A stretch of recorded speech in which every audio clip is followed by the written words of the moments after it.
18,5 kilométer letekerése után hazafelé tartok Nagyrév legszebb útján, ahol a fák egymásba érnek az égben. Ez a nagyrévi Komphoz vezető út egyenes szakasza.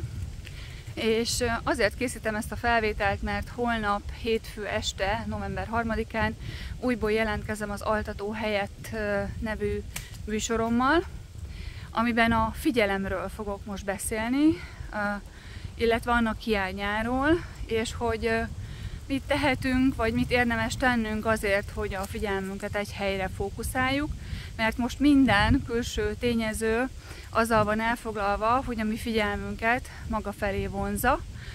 Viszont ahhoz, hogy valamiben sikeresek legyünk, ahhoz nagyon fontos a fókuszáltság, a figyelem egy pontba terelése. Úgyhogy erről lesz szó holnap 9 óra 11-kor élőben. Várlak benneteket a Szeretett Tere műhely csatornáján.